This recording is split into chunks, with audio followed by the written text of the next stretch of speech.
A long, long time ago in a land far, far away, a man once said, "Hey there, chicken nuggets, it's me, Carl. Welcome to Grow TV." Welcome to Grow TV.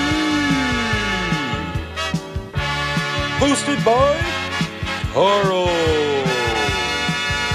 Where we have fun with our friends, talk about Jesus, and go over everything the Bible has to offer. Now once again, welcome to Grow TV.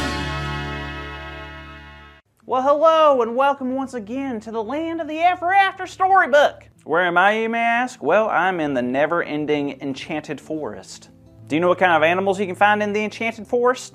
Dragons, trolls, flying horses, firebirds, water dogs, and squirrels. There's nothing special about the squirrels, but it is a forest and they are everywhere. Do you know what happens in enchanted forests? Battles, wars, and with every battle or war, there's always a hero. You know what I mean? Like a knight in shining armor. A person who comes to save the day.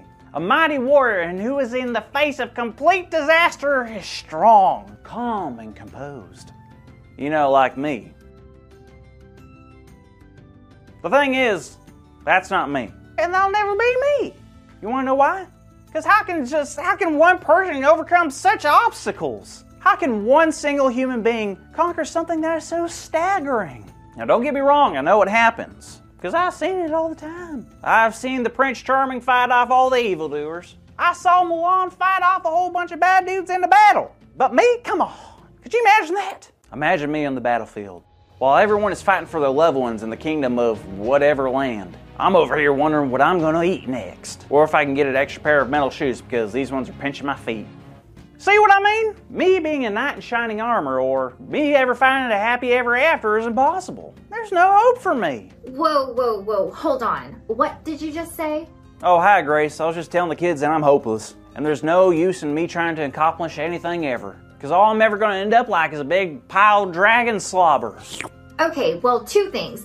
One, I don't think dragon slobber, that's gross. And two, you are not hopeless. Oh yeah? Tell it to this face. Okay, Carl. Can you at least tell me why you're feeling that way?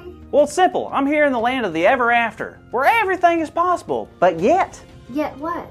Yet I feel like sometimes things just aren't going to get better. Like not only will things not turn around and get better for me, but even if they did, I don't know if I'm strong enough to make the journey. Oh, Carl. You're not.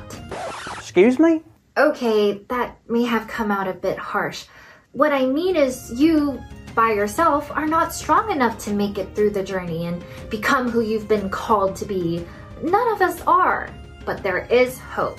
How is there hope? Well, look at Ruth. Not literally, her story. You remember she had lost her husband and now went to live with her mother-in-law. You remember her name? Sure I do. Quick kids, what's Ruth's mother-in-law's name? Are you sure? Okay. Yes, her name is Naomi. Wink. Good job, Carl. Yes, and it was at this time Ruth needed to find a job so she could start bringing home food for them both.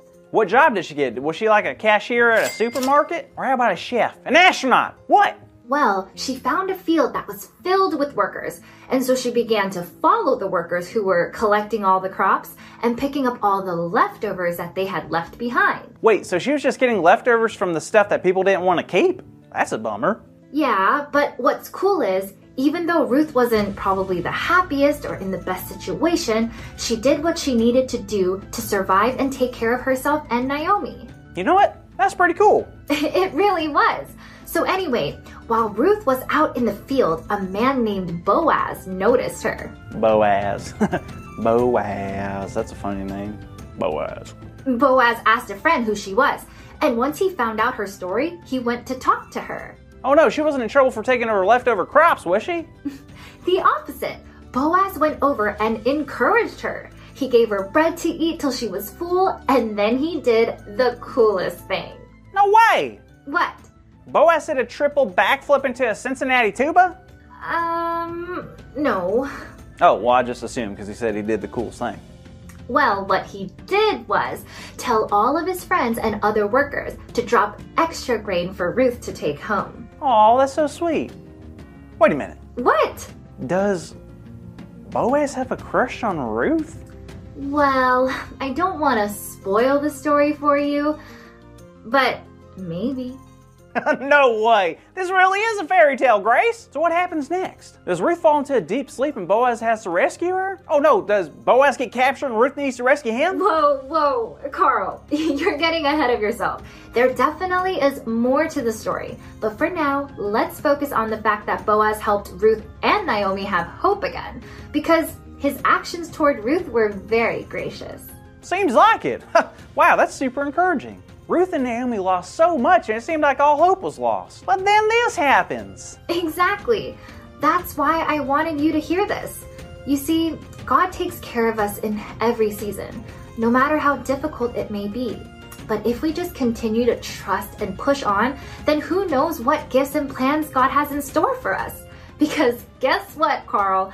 I haven't even told you the coolest part. What? What is it? Boaz is actually a part of Naomi's family. They're related. What? Are you kidding? Nope. So when Naomi found out Ruth had met Boaz, she was excited. Because Boaz was what they called a kinsman redeemer, which meant if Boaz married Ruth, he would be able to provide for her and Naomi by law. No way. Wow, God really is full of surprises.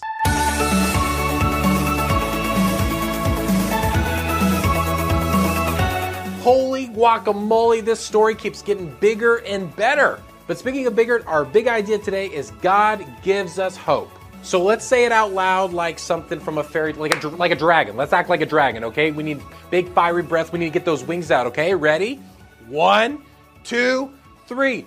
God gives us hope!